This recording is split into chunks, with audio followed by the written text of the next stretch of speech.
So I wanted to speak to this headline, and I did write a bit in my community page, but I wanted to bring it to life because what do I feel when I see a headline of a king of a country going to find spiritual guidance on what to do with his son?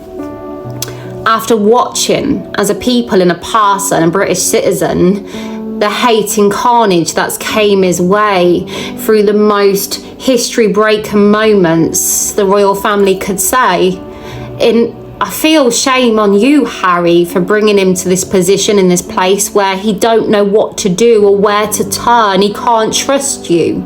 But in his heart, as a parent, I can relate to be stuck between two sons he loves so much. A rock in a hard place, the loyal one and the spoilt one. What does he do as he watches the loyal one grieve and fear a cancer diagnosis placed on them too, whilst he also battles that fear?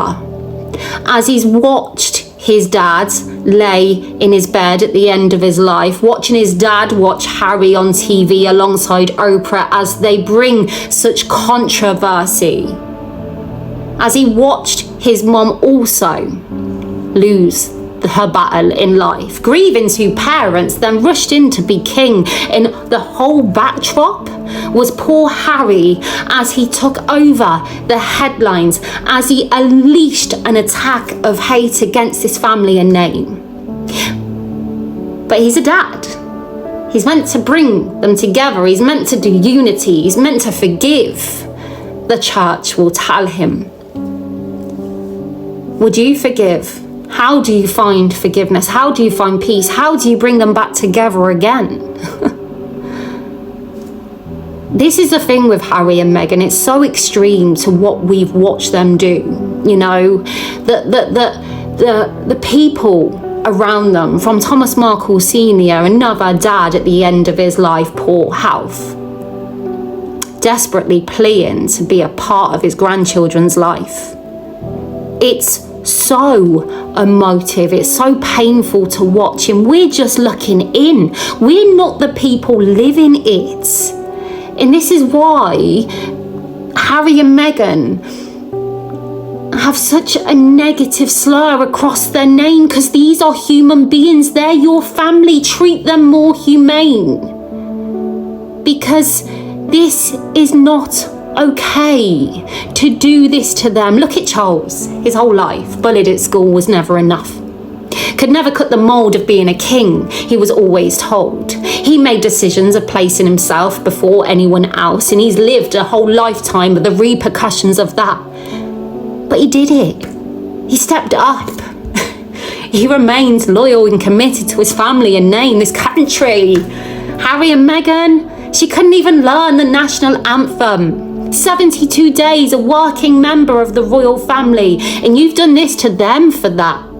For someone who hasn't got your back, who was happy to sit on that sofa as Philip watched on as you done this to your family, but never there in the aftermath, because you've been sat there alone, Harry, as you faced the backlash. Where is she? Was she by your side? No, she wasn't. And you've lost all of this. You've placed your dad into this confusion, this whilst he's grieving his parents as he steps up to be king in 75 years age and battling cancer. Now he's the one finding spiritual aid to help him find a way.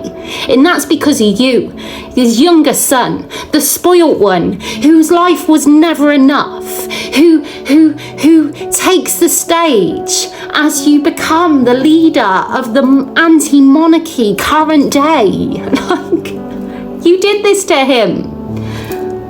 Maybe Prince Harry needs to get the number from his dad of the spiritual guide who's guiding him the way to try and help him find a way. So maybe Harry can see the errors in his ways and how he should treat people better and really break the mold of what it is to be the person that you speak on so much, the kind humanitarian in you, to really give the actions and behaviours that align, or shall I say, that don't align with you. Because when you see a man at the ends of his life, He's not getting any younger, battling cancer diagnosis and seeking solace in a guide to help him try and make a way for his two sons to reunite. You've got to look at yourself and think and feel some self-doubt over what you have achieved and what you have brought him to his knees, basically. He can't find no other way to make it make sense to reunite his boys. Crazy.